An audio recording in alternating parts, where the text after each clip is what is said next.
बताता हूं कि लय योग क्या है।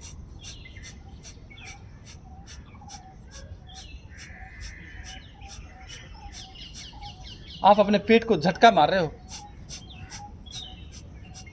सांसों को झटके के साथ बाहर फेंक रहे हो, और आप कर रहे हो कपाल भाती।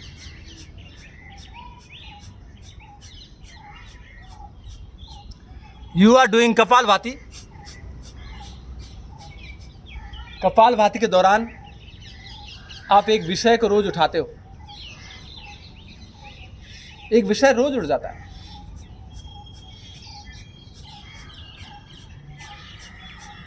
आज जो विषय उठा है वो उठा है लय योग।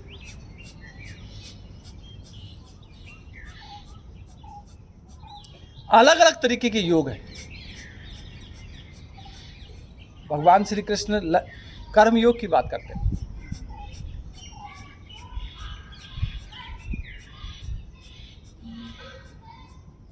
कहीं ज्ञान योग की बात होती है,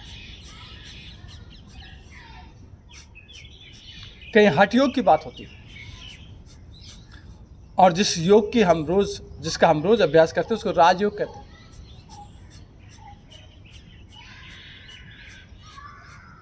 जिसमें हमने कहा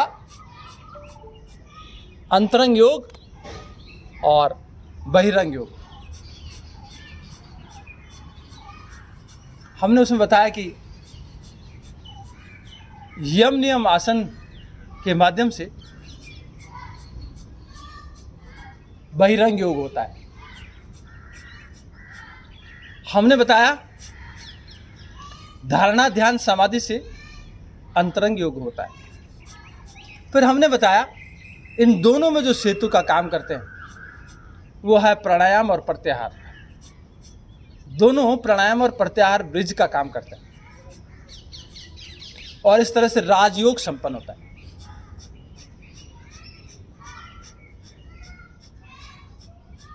लेकिन आज हम एक नया विषय लेके आ गए, लय योग। लयबद्धता के साथ किया जाने वाला योग लय योग है। कर्मबद्धता के साथ किया जाने वाला योग लय योग है।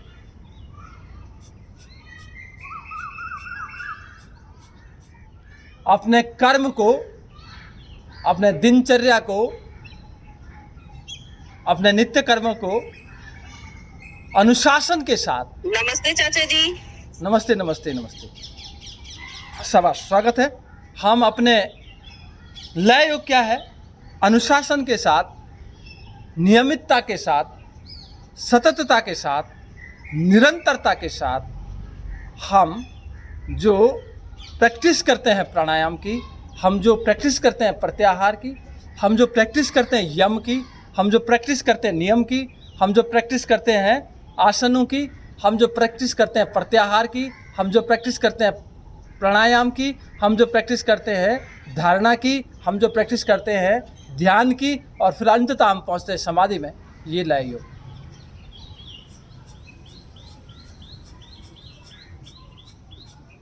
जिस तरह से आप अपने बच्चे को धक्के मार मार करके, प्रलोभन दे दे करके रोज स्कूल भेजना चाहते हैं, जी आवाज कट गया आपका। जिस तरह से आप अपने बच्चे को, आ रही है, आपका बच्चा स्कूल नहीं जाता, सवेरे बच्चा स्कूल नहीं जाता, आपको बेचैनी हो जाती, आपकी अंतरात्मा कहती है कि आपका बच्चा स्कूल जाए। और स्कूल जाना उसका रोज इसलिए जरूरी होता है, आज उसको मान लीजिए कोई एक लेसन पढ़ाया गया, आधा पढ़ाया गया, कल अध्यापक उस लेसन को पूरा करेगा। आज वो गया, कल नहीं गया तो उसका वो पाठ छूट जाएगा, उसका वो लेसन छूट जाएगा, तो लयबद्धता टूट जाएगी, निरंतरता टूट जाएगी, निरंतरता समाप्त हो जाएगी। कपाल भाती करते जाओ। लय योग की आप बात कर रहे हैं,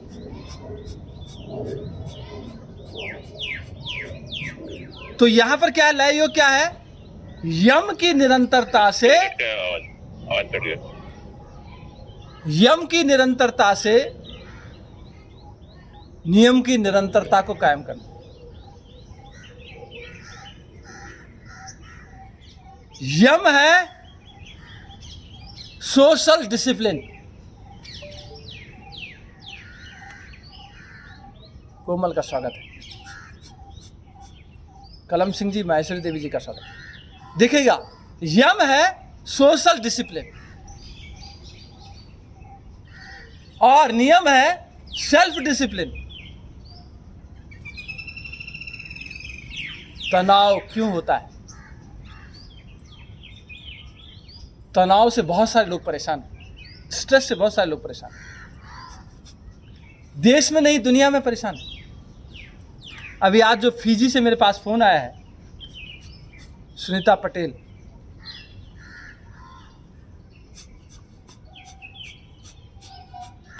वो बहुत सारी परेशानियों से जूझ रही। सवेरे 5:45 पे मेरे पास फ़ोन आ गया फिजी से कि मेरे से बात करना चाहती हूँ। ये क्या हो रहा है देखिएगा, दुनिया भर का मेडिकल साइंस बहुत सारी बीमारियों के बहुत सारे रिसर्च कर रहा है, दुनिया भर का मेडिकल साइंस। और एलोपैथी का ये जो रिसर्च है, सर्जरी में इसका जवाब नहीं, नो डाउट। सर्जरी में बहुत महत्वपूर्ण, बहुत बड़ा योगदान है एलोपैथी का। लेकिन जहां तक बात रही ऐसे रोगों की जिनमें सर्जरी कुछ नहीं करेगी, ऐसे रोगों की जिसमें दवाई कुछ नहीं करेगी, तो वहां पर आपके पास क्या उपाय है अपने रोग को दूर करने का? तब हम सीधा सीधा सबके सब प्राकृतिक उपचार की ही बात करते हैं, नेचुरोपैथी की बात करते हैं, नेचर के साथ चलने की बात करते हैं। और जो आदमी नेचर के साथ चलना सीख गया, आप कपालभाति करते जाओ, जो आदमी नेचर के साथ चलना सीख गया, जो नेचर के साथ व्यवहार करना सीख गया,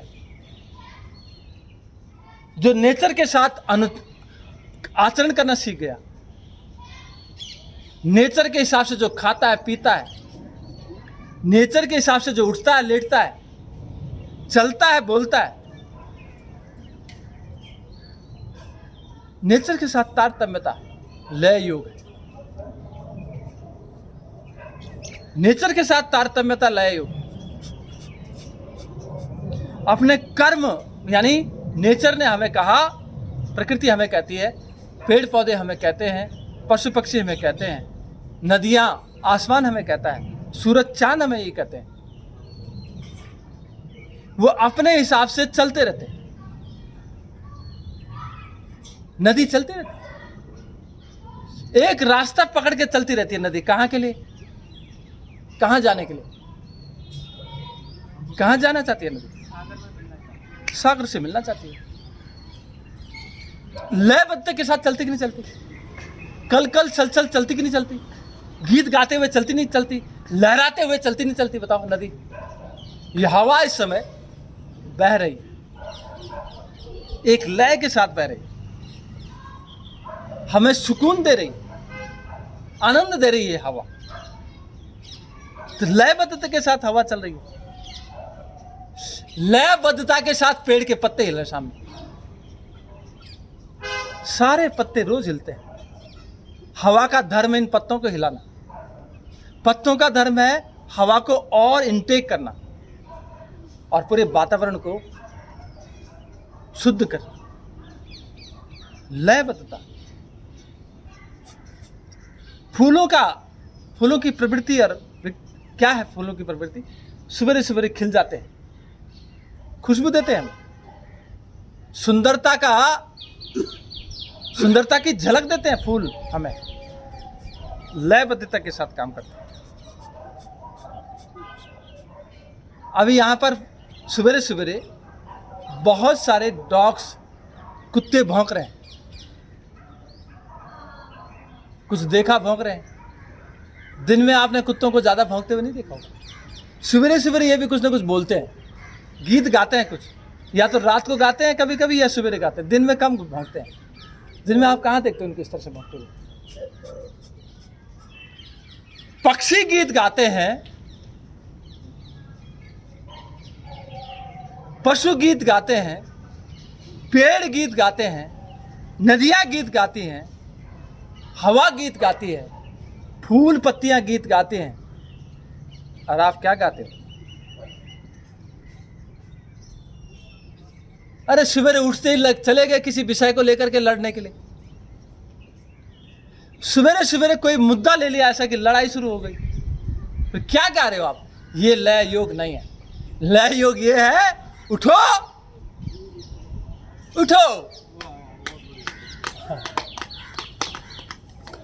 उठो और क्या करो। अगर किसी के साथ गुस्सा भी आ रहा है ना, किसी के साथ क्रोध भी आ रहा है, तो उस समय बोलो कि हे परमपिता परमात्मा, हे पेड़ और पत्तों, हे पक्षियों पशु पक्षियों, मुझे भी अपनी जैसी ताकत दे, मैं भी आपके जैसा गीत गाऊं। शिकायत ना करो। हमारा सबसे बड़ा शत्रु है शिकायत। हर समय शिकायत। पैदा होते हैं रोते हुए। जैसे छोटा 1-2 साल के होते हैं। अभी मैं एक साल के बच्चे का परसों जन्मदिन था, उसको देख रहा था। अब 1 साल का बच्चा मुस्कुराते हुए सबके पास जा रहा है, सबकी गोद की तरफ जा रहा है, सबकी तरफ जा रहा है, सबको प्यार दे रहा है वो। और जैसे वो 2-3 साल का होगा तब वो छांटना शुरू करेगा, ये मेरी माँ, ये तेरी माँ, ये मेरा पापा, ये तेरा पापा। अब इसके लिए सारे के सारे पापा हैं, सारे की सारी माँ है उसके लिए। 1 साल के लिए बच्चे के लिए है कि नहीं? सब उसके लिए माता है, सब उसके लिए पिता है, सब उसके लिए दोस्त है, सब उसके लिए खेलने के लिए साथी है।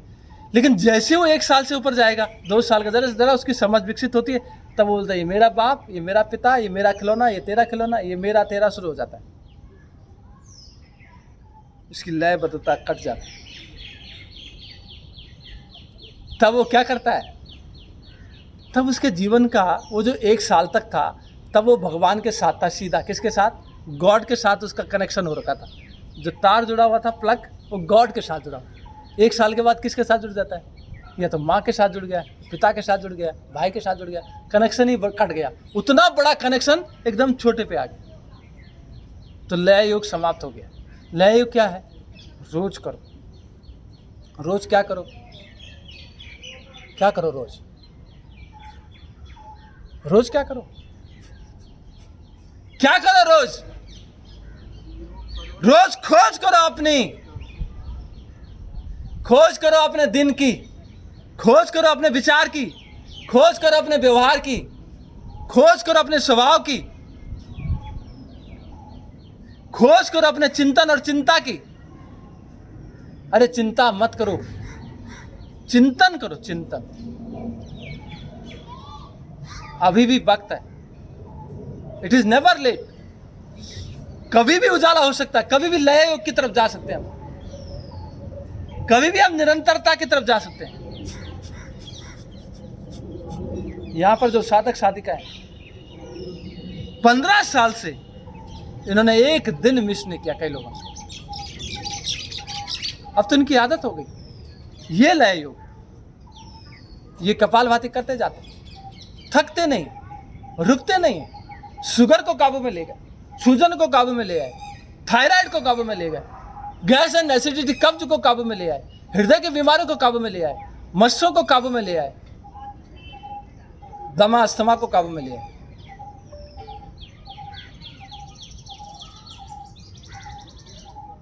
और ये फिजी से सुनीता पटेल का स्वागत है, ज्वाइन कर लिए। अभिनंदन है आपका। You are most welcome to this session of today's. See, we are doing Kapalbhati. With the help of this Kapalbhati, we are creating force frequency, and with the help of that force frequency, we are creating resonance, and this resonance helping us coming out of all internal diseases, whether it could be of related to our pancreas, spleen, gallbladder, and heart, and our lungs.